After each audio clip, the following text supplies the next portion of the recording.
नमस्कार दोस्तों, मैं एलिना आपका स्वागत करती हूँ एलिना के किचन में। दोस्तों, बारिश का मौसम है तो मैंने सोचा क्यों ना गर्मा गर्म पकौड़े बनाए जाएं और बारिश के मौसम का आनंद लिया जाए पकौड़ों के साथ। आज मैं लेकर आई हूँ आपके लिए दो तरह के पकौड़े, आलू के पकौड़े और प्याज के पत्तों के पकौड़े। तो चलिए मेरे किचन में और बनाते हैं पकौड़े। एक बर्तन ले लेंगे और उसमें 4 बड़े चम्मच बेसन ले लेंगे। अब इसमें स्वादानुसार नमक डालेंगे और 1 चम्मच कश्मीरी लाल मिर्च पाउडर, 1 चम्मच हल्दी पाउडर, 1 चम्मच अदरक कद्दूकस किया हुआ।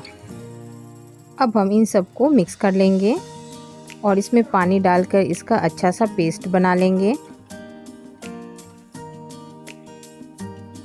पेस्ट बनाने के लिए हम थोड़ा थोड़ा पानी डालेंगे, नहीं तो फिर अगर एक बार में हमने ज़्यादा पानी डाल दिया तो ये बेसन का पेस्ट बिल्कुल गीला हो जाएगा।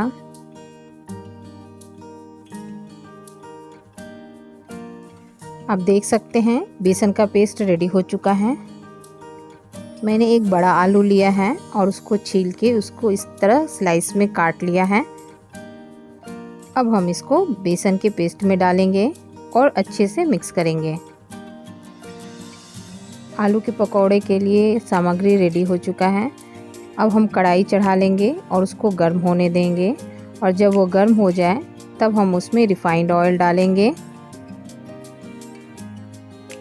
तेल को हम तेज़ आंच पे गर्म करेंगे और जब तेल अच्छी तरह से गर्म हो जाए तब हम आंच को धीमी कर लेंगे।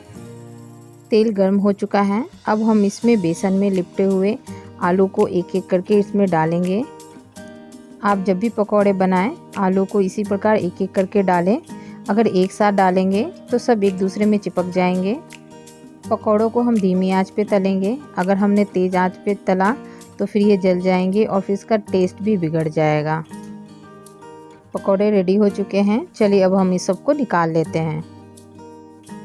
इसी प्रकार आलू के सारे पकौड़ों को तल लिया है। आलू के पकौड़े तलने के बाद हमारे पास बेसन के पेस्ट बच गए हैं। अब हम इसमें प्याज के पकौड़े बनाएंगे। हम इसमें डालेंगे प्याज स्लाइस में कटे हुए। अब इसमें डालेंगे 3-4 हरी मिर्च बारीक कटी हुई और कटा हुआ हरा प्याज। इन सबको हम मिक्स कर लेंगे। हमारा प्याज का मिक्सचर रेडी हो चुका है। चलिए अब हम इसको तलते हैं। तेल हमारा धीमी आंच पे गर्म ही है। अब हम इसमें छोटे छोटे प्याज के पीसेस को डालेंगे। प्याज के पकौड़ों को भी हम धीमी आंच पे ही तलेंगे जिससे कि ये अंदर से कच्चा ना रहे। पकौड़ों को हम दोनों तरफ से उलट पुलट कर पकाएंगे जिससे कि ये दोनों तरफ बराबर से तल जाए। पकौड़े रेडी हो चुके हैं। चलिए अब हम इसको निकाल लेते हैं। इसी प्रकार प्याज के सारे पकौड़ों को हम तल लेंगे।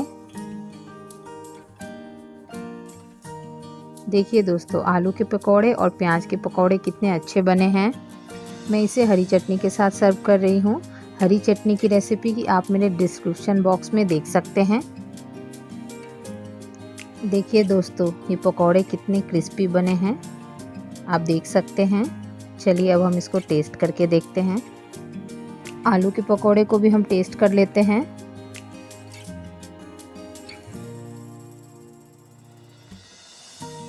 सच में दोस्तों, ये बहुत ही स्वादिष्ट बने हैं और चटनी के साथ तो इसका स्वाद और बढ़ गया है। दोस्तों, आपको मेरी पकौड़े की रेसिपी कैसी लगी? अगर अच्छी लगी तो मेरे इस चैनल को लाइक, शेयर और सब्सक्राइब करें।